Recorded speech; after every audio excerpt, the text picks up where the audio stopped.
Kom ons gee die Here 'n lekker lofoffer net daar waar jy staan. Vader, ons kom vanmôre en ons gee al die eer en al die lof en al die aanbidding.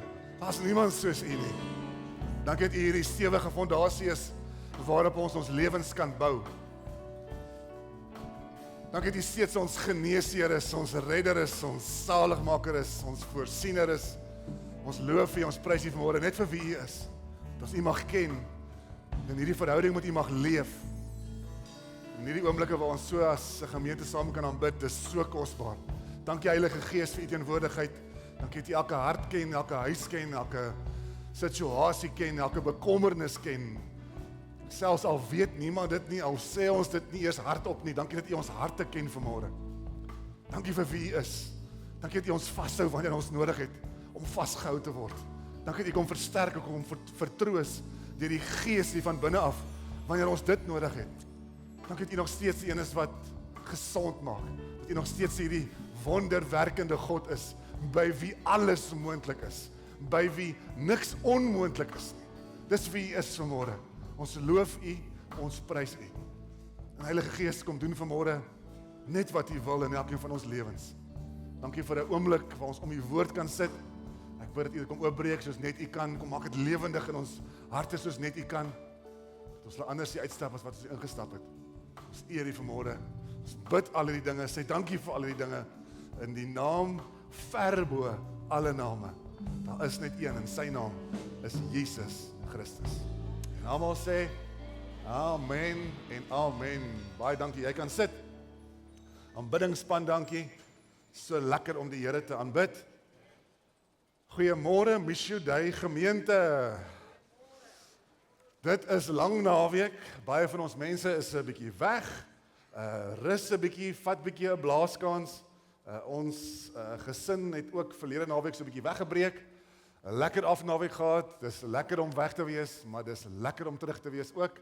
So vir almal wat vanoggend hier is, dankie dat jy hier is en saam met ons kom kuier. Vir julle wat die eerste keer, welkom van my kant af ook. Dis lekker hier by ons. Hier is lekker mense by Mission Day gemeente. Amen. As jy lekker mense is, kon jy nou amen gesê het. As jy nie lekker mense is nie, moenie iets sê nie. Nou, lekker, okay. Lekker mense. Vanoggend is so 'n Sondag tussen reekse. En ons skop volgende week af met 'n nuwe reeks. En vanoggend wil ek met jou 'n woord deel so in lyn met ons jaartema van Volg My. En my tema vanoggend is Volg My voorbeeld. En ek wil die diens so 'n bietjie anders begin dalk. Ek wil vir jou 'n foto wys van my pa vanoggend. Ek het eers my ma gesê ek gaan 'n foto van my pa wys vanoggend nie. Ekskuus, gewoonlik berei ek my ma voor. Ek het haar nie eens voorberei vanoggend nie. Maar my pa is al so 20 jaar gelede is hy oorlede. So 'n week na Ammonay, is nou Ammonay daai wat al 21 is. Na eerste verjaarsdag, so 'n week daarna is my pa oorlede in sy slaap skielik. En is al 20 jaar later. En ek verlang steeds na my pa. En vanoggend wil ek so 'n bietjie iets oor hom sê en hom sommer so in die boodskap inwerk. Wanneer ons gesels oor voorbeeld wees. Nou, ons almal ken dit waar ons vir mekaar sê, jy moenie doen wat ek doen nie, doen wat ek sê. Ons is lief om dit te doen, lief om dit te sê. En vanoggend wil ek hê jy moet so 'n bietjie dink oor jou lewe en die voorbeeld wat jou lewe stel. Want as ek vanoggend oor my pa gesels en hou vir 'n oomblik sy foto daar op die skerm. As ek oor my pa gesels vanoggend, dan kom maar 'n klomp dinge in my gedagtes en ek het al oor my pa gepraat en ek is nou op daai ouderdom, ek vra nie eens meer om verskoning daarvoor nie, waar ek dinge herhaal en ek het altyd vir Pastor Nico Botha gelag, as hy praat van sy sussie, 5 jaar oud, dood, onthou jy Sonja, sy het gesê, Jesus en sy dood, en hy het dit 500 keer gesê, en nader dan sê ek, hier kom het weer, maar weet jy wat, vandag onthou ek sy storie, en dit maak 'n impak, en ek is nou dalk daar, waar ek stories herhaal, maar as ek dit vir die hoeveelste keer sê, hoor dit maar asof dit die eerste keer is, né? Raak opgewonde saam met my, asof dit jou eerste keer is jy te hoor. Al is dit nie die eerste keer nie. En ek gaan dalk ietsie, dalk 'n paar dinge van my pa sê wat jy al gehoor het, maar hoor dit maar weer saam met my. My pa was 'n interessante mens gewees en manne van daardie tyd, die van julle wat kan onthou, My pa was die enigste een, ek het in Pretoria groot geword, net so terloop, so dinge was dalk bietjie anders in die Kaap as in Pretoria. Maar in Pretoria het die manne geloop met brilkrem in hulle hare. In die Kaap ook? My pa het brilkrem in sy hare gesit, en hy het geloop met kouse opgetrek tot net onder sy knie, en 'n swart kammetjie in sy kous. Net vir as jy die brilkrem hare nou bietjie nie meer op plek is nie. Ken julle dit? Brilkrem in die hare, kammetjie in die kous. Ander die sê dis sokkies. Ek ken dit as kouse. So ek weet nie wanneer word 'n sokkie 'n kous en 'n kous 'n sokkie nie. Ek weet nie. Pretoria was dit kouse. Ons het skoolkouse gedra, ons het kouse oral heen gedra. Ek het eers die woord sokkie gehoor toe ek hier in die Kaap kom. Gedog sokkie is 'n dans waarheen mense gaan. Toe hoor ek nie eens 'n ding wat jy aantrek op jou voete. Dis 'n sokkie. Ek het nie geweet nie. Ons was dit kouse geweest. Kam in sy kouse, brilkrem in sy hare, en my pa het gerook, sy hele lewe lank, dink behalwe die laaste 5 jaar van sy lewe. Hy het so 5 jaar voor hy dood is, het hy 'n hartomleiding gehad, en toe die dokter hom gedreig, en toe skielik hou hy op rook, so sy laaste 5 jaar het hy nie gerook nie, maar my pa het altyd gerook, en hy het Paul Revere sigarette gerook. Ek weet nie of jy het nog kry nie. Paul Revere, nee, nou, iemand weet, jy kry het nie. Kry nie meer Paul Revere sigarette nie. My pa het Paul Revere sigarette gerook, hy het duwe gevlieg, wetvlugduwe, daar was altyd duiwehokke oral waar ons gekom het. Het my pa duiwehokke gebou, en ons moes help vashou, en onthou nog die dinge wat daarmee saamgaan met al die duiwehokke wat gebou word, en die wetvlugduwe, en naweke was dit kompetisietyd, en Vrydae-aande by die duiweklub, en Saterdag was daar gevlieg, en dan wag hulle vir die duiwe om in te kom, en dan moet daar nou geklok word, en allerlei goed, en dan terugklap toe om te kyk wie het gewen en alles. So hy het Paul Revere sigarette gerook, hy het duiwe gevlieg, en my pa het perde gespeel. Pa was 'n interessante mens. So my pa het altyd gesit met sy sigaretboksie, hy het altyd 'n knoppieshemp gedra met 'n sak, dat daar plek is vir die pakkie sigarette, en 'n pen. En hy sou altyd so op sy hurke gaan sit, het iewers in die tuin of by die duiwe, dan sy sigaretboksie vat, sy pen, en dan sy die perde uitwerk op die sigaretboksie. So skryf die boksie, en dan is hy besig met die perde van Saterdag, oor watter perde gaan wen. Dit was my pa, en dis die prentjie van my pa, en wat interessant is rondom die gerookery, ek is op pad iewers heen met my preek. Bly by my. Wat interessant is met die rookery, my pa het my altyd gedreig, en het my gesê, ek mag nie rook nie, terwyl hy rook. Hy het my gestuur om te gaan sigarette koop by die kafee op die hoek. So klein as dit was, het hy gaan sigarette koop vir hom. En dan het hy my gedreig, dat hy my velle van my lyf gaan aftrek, as hy my ooit sou vang rook, terwyl hy rook. En my pa het hierdie voorbeeld gestel van, doen wat ek sê, en moenie noodwendig doen wat ek doen nie. Maar my pa het ook elke aand voor hy gaan slaap het. My pa was nie 'n kerkmens nie, nooit sy voet in 'n kerk sit nie. Ek dink op my troue, of 'n troue dalk, my broer en my suster se troues, het my pa gesien in die kerk. Ek dink dit was die enigste keer wat ek hom eintlik in die kerk gesien het. Hy was nie 'n kerkmens nie, maar my pa het wel elke aand voor hy gaan slaap het. Hy het nooit oor die Here gepraat nie, nooit hardop gebid in ons huis nie, maar hy het elke aand voor hy gaan slaap het hy op sy knieë gesak langs sy bed. Sy laaste ding wat hy doen voor hy onder die komberse inklim. Hy het op sy knieë gesak, hy het sy hande so oor sy kop gesit, sy vingers in sy ore gedruk, het hy doodstil vir 'n paar minute so op sy knieë gesak, en dan het hy in die bed geklim. So ek kan nie sê my pa het nie 'n verhouding met die Here gehad nie, op sy manier het hy. En ek het dit as klein seentjie gesien, hoe my pa langs sy bed kniel, en dit het 'n groot indruk op my gemaak. So my pa daar vir my 'n voorbeeld gestel in die manier hoe hy elke aand hierdie gewoonte gehad het om te bid voor hy gaan slaap het. Maar hy het ook ander dinge weer geleef, wat hy dalk meer intentioneel vir my 'n voorbeeld kon stel, het hy nie. Hy het eintlik vir gesê, moenie doen wat ek doen nie. Doen eerder wat ek sê. En vanoggend wil ek vir jou vra, hoe lyk jou lewe? Hoe lyk die dinge wat in jou lewe aan die gang is? Gewoontes, maniere, alles. Wat 'n voorbeeld stel jy vir die mense om jou? Want vanoggend is daar 'n skrif wat ek weer moet begin, en ons kan vir baie lank oor hierdie skrif gesels, en dis 1 Korintiërs 11 vers 1. Kom Paulus, praat met die gemeente van Korinte, en hy sê, volg julle dan my voorbeeld, soos ek Christus in volg. Ek is self 'n pa, 21-jarige, 18-jarige, en in hulle groot word was my pa heeltyd in my gedagtes, selfs al is hy nie meer fisies by my nie.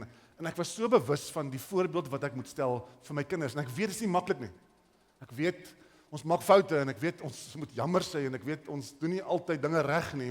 Maar selfs daarin is daar 'n manier hoe iemand wat die Here dien, moet kan jammer sê en moet kan gaan regmaak. En beteken nie ons is altyd perfek nie, maar daar's tog ietsie eg, ietsie autentiek wat moet wees in die lewe van 'n kind van die Here, in die manier hoe ons Christus volg. Want dis die kern en die kruks van vanoggend se boodskap. As ons volgelinge van Christus is hierdie 'n groot stelling wat elkeen van ons eintlik moet maak en moet kan uitleef. Om vir mense om ons te kan sê, volg my voorbeeld. Leef soos ek leef, doen wat ek doen, selfs al kyk niemand nie. Doen wat ek doen, volg my voorbeeld. Hoekom? Want ek volg Christus.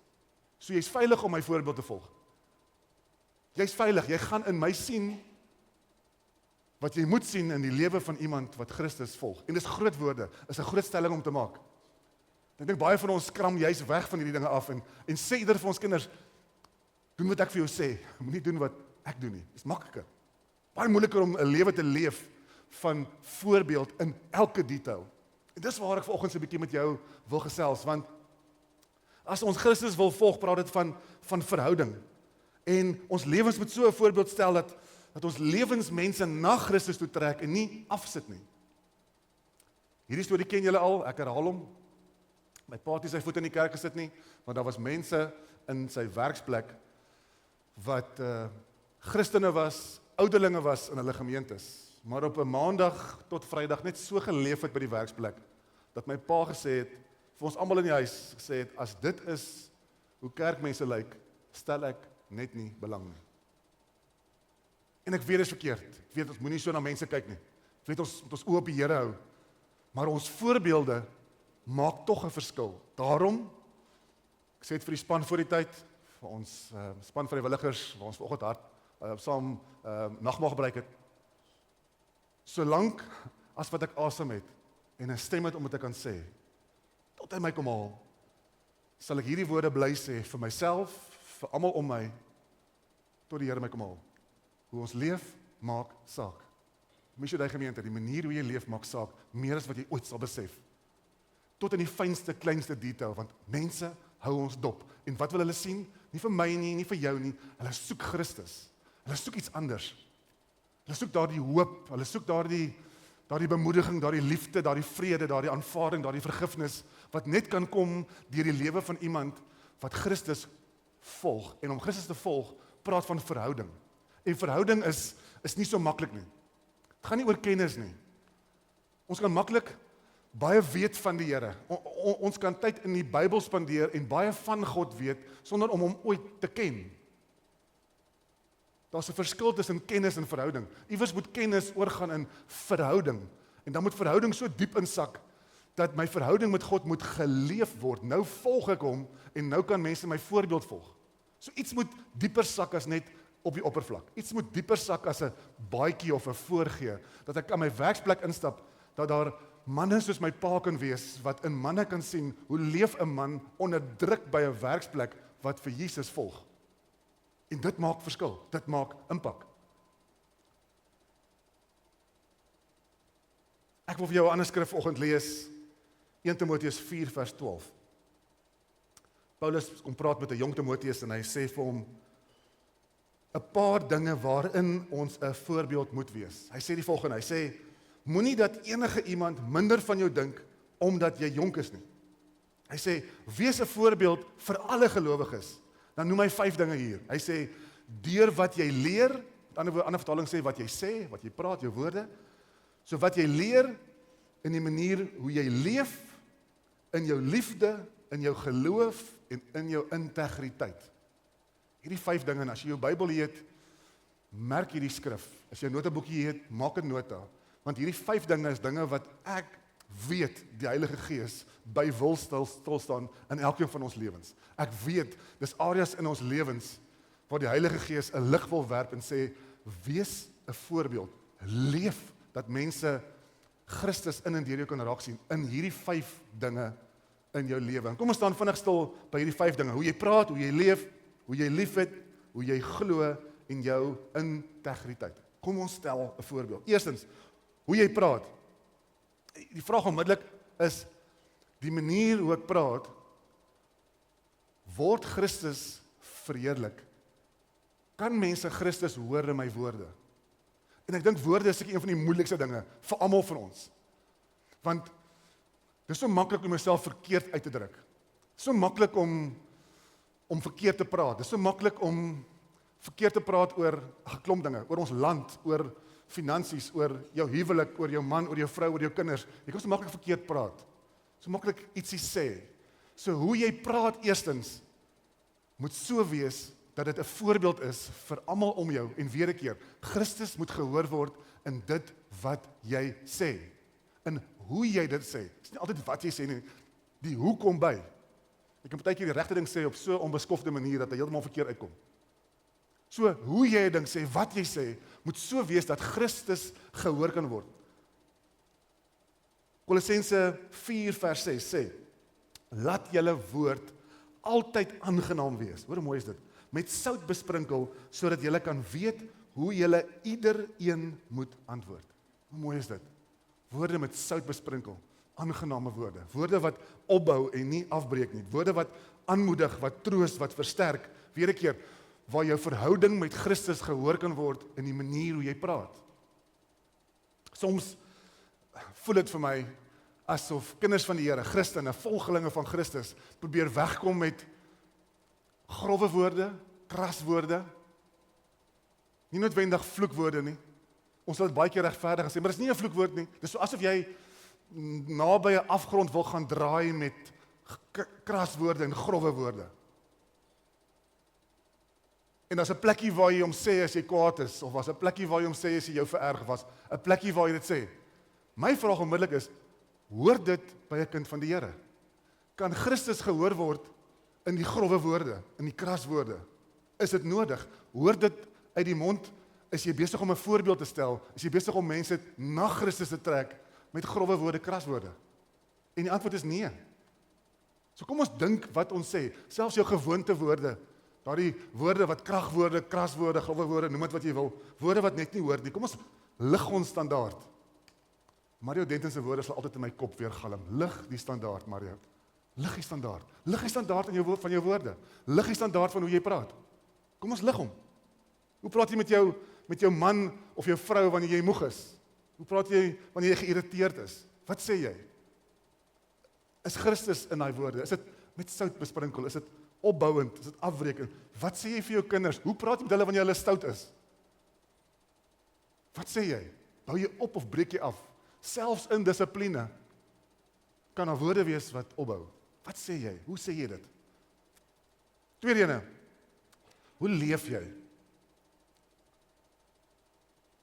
Hoe stel jy 'n voorbeeld in hoe jy leef? Galasiërs 5:25 sê ons lewe deur die Gees. Ek hou baie van hierdie skrif en ek lees hom baie. Daarom moet die Gees ook ons leefstyl bepaal. Nuwe Lewende Vertaling stel dit vir my mooi hierso. Hy praat van leefstyl. Leefstyl volgens die Woordeboek. Hoor gou hier. Definisie van leefstyl verwys na die manier waarop 'n persoon leef, insluitend hulle gewoontes, hulle waardes, hulle gedrag en besluite wat hulle lewenswyse beïnvloed. So ons praat nie hier van Sondag nie, ons praat nie net hier van sekere elemente van ons lewe nie. Die Heilige Gees wil ons leefstyl bepaal. Alles, ek my goed weer vir jou. Hy wil jou gewoontes bepaal, hy wil jou waardes bepaal, jou gedrag bepaal, jou besluite bepaal, alles wat jou lewenswyse beïnvloed. Ons is so bewus soms van 'n gesonde leefstyl wat ons eet en hoe ons oefen. Ons ken dit. Almal wil gesonder wees, almal wil maarder wees, almal wil gesond wees. Maar dan beperk ons soms dit net tot een aspek, maar dis eintlik baie meer as dit een aspek om 'n gesonde leefstyl te hê. Ja, dis wat jy eet, maar dis ook oefen en dis genoeg slaap en dis jou emosies, dis 'n klomp ander dinge wat inspel op 'n gesonde leefstyl. En net so, die Heilige Gees wil in ons leefstyl dit so bepaal dat ons leefstyl vir iemand wat inkyk, dat dit 'n voorbeeld is van iemand wat Christus volg. Ons hele leefstyl in al hierdie dinge. Net so voor dit praat vers 22 dan Galasiërs 5 van hierdie vrug van die Gees en ek wil nie eens toe gaan vanoggend nie. Maar alles In alles, deur alles, ons hele leefstyl, wil die Heilige Gees kom en wil hy ons leefstyl bepaal, sodat ons 'n voorbeeld kan stel, sodat Christus sigbaar is in alles wat ek doen. Die derde ene, wat Paulus vir Timoteus sê, waar ons lewe 'n voorbeeld moet wees, is hoe jy liefhet.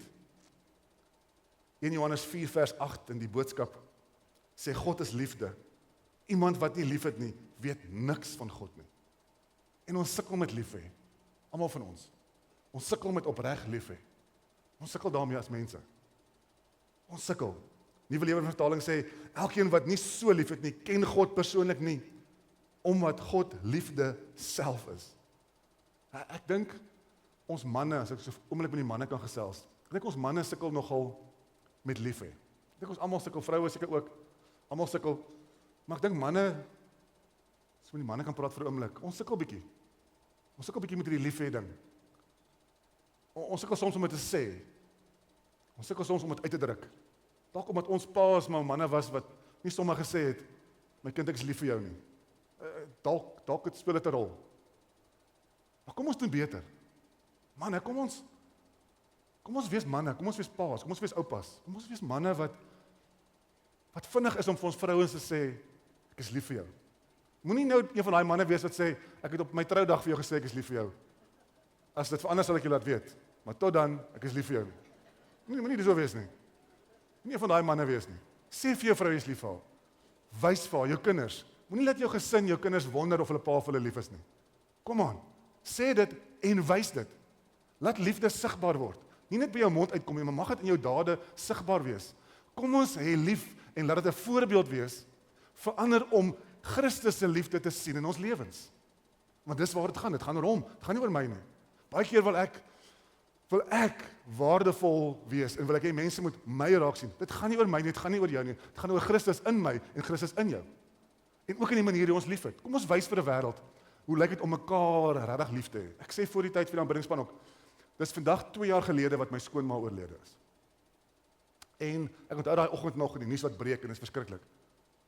Maar die lewe is so kort. Ons weet nie hoeveel tyd ons oor het nie. Kom ons hê mekaar diep lief. Kom ons waardeer mekaar opreg. Dis hoekom Pietie nou ook sê, as iemand verjaar, maak die oproep, stuur die boodskap. Kom ons sê dit vinnig, ek waardeer jou, ek is lief vir jou. Kom ons wys dit vir mekaar. Vir jou geliefdes, maar vir almal om jou ook. Want is die een ding, as die wêreld moet inkyk, en iemand wat hier moet instap en Jesus nie ken nie, die eerste ding wat hulle hier moet sien, wat sigbaar is die liefde onder mekaar. Dis anders as die wêreld. Dis dieper, dis meer opreg. Want dis Christus liefde, wat sigbaar raak, en ons stel 'n voorbeeld. So hoe ons lief het, kom ons maak 'n voorbeeld. Die volgende ene, hoe jy glo. Terloops, ek gaan terug na die liewe een toe. Ek gewonder of ek dit moet sê. Ek gaan dit sê, ek sê dit versigtig. Terug na my pa toe. Ek is 'n bietjie versigtig soms as ek my pa in alle opsigte as 'n voorbeeld gebruik. Maar net gou vinnig oor die lief hê. Jy kan selfs lief hê in die manier hoe jy kinders dissiplineer. Kan ek op 'n gevaarlike terrein gou beweeg vir 'n oomblik? Ek weet dit is baie sensitief deesdae. In my grootword jare was dit baie eenvoudiger.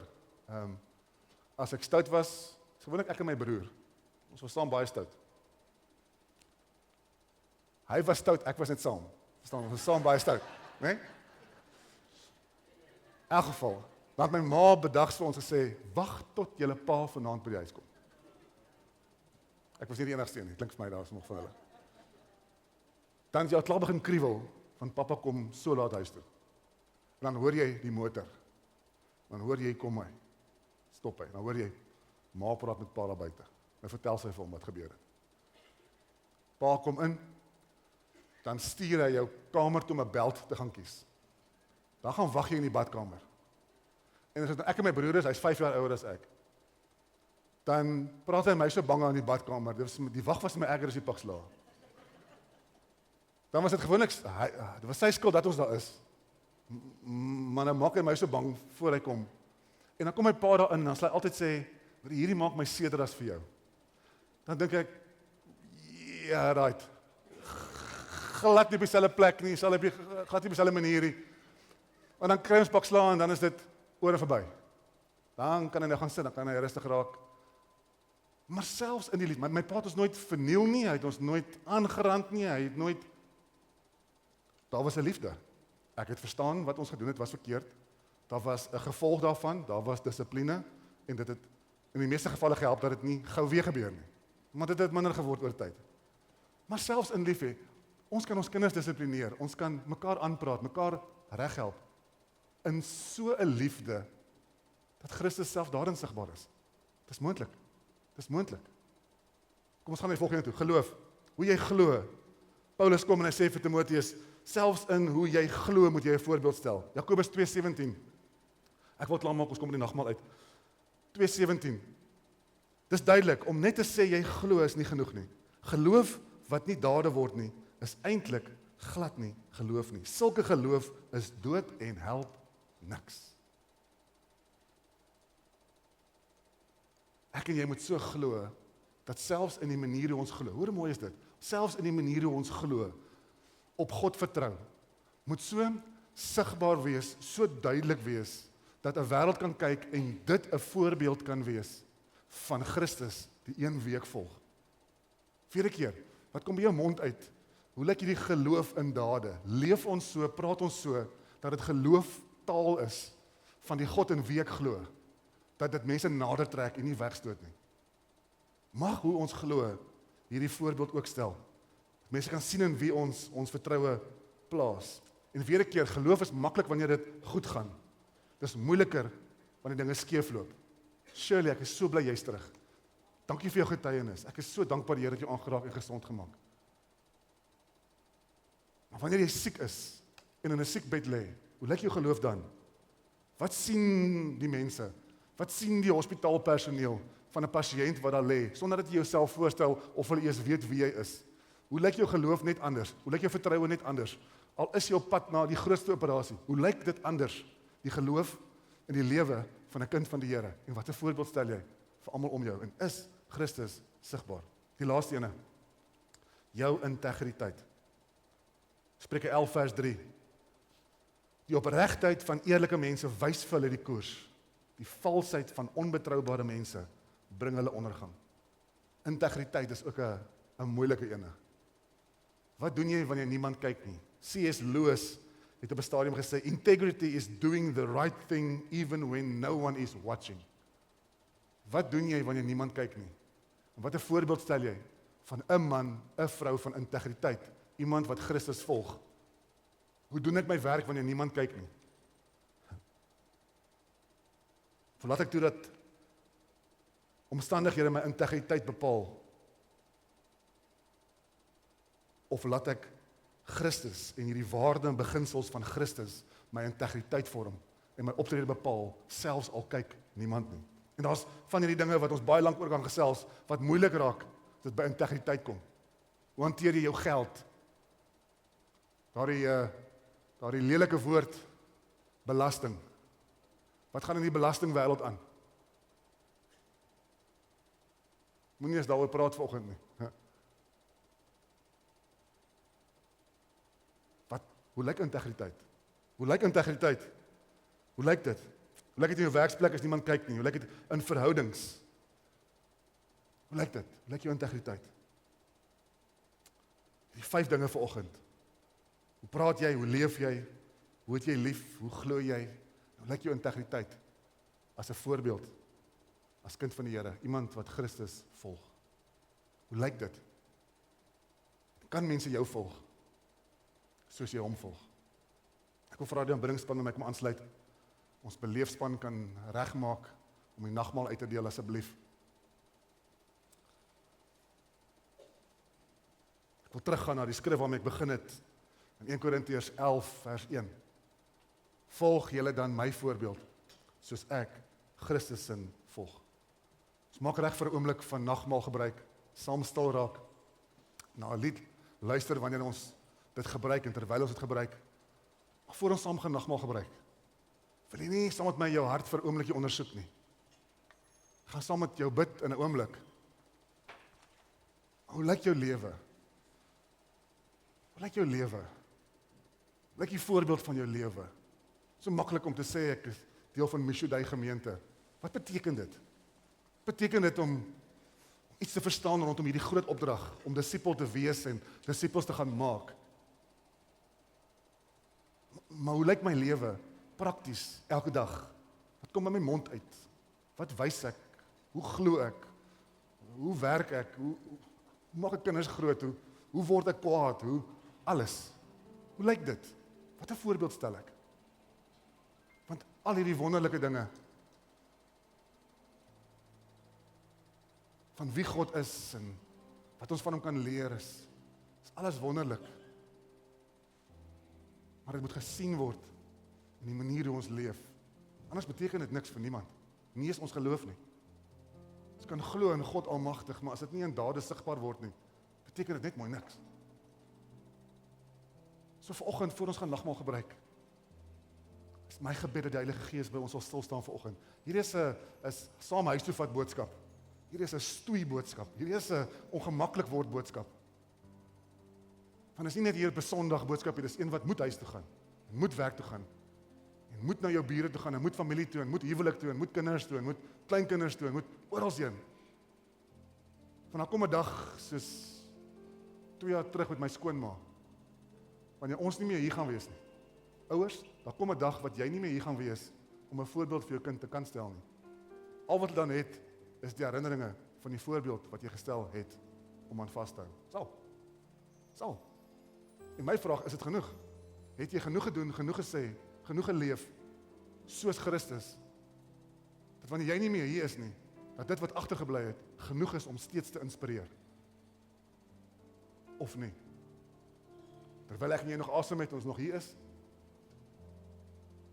kan ons vanoggend sê, Here, help my, lei my, dat my optrede nie net iets van my sal sê nie, maar iets van Christus. Ek wil vir jou bid vanoggend. Net daar waar jy is, wil jy nie oos na my toe maak vir 'n oomblik nie. Net voor ons nagmaal gebruik, voor ons die nagmaal uitdeel. Vader, dankie vir 'n oomblik van stil word. Dankie vir hierdie kosbare oomblik van nagmaal saam gebruik.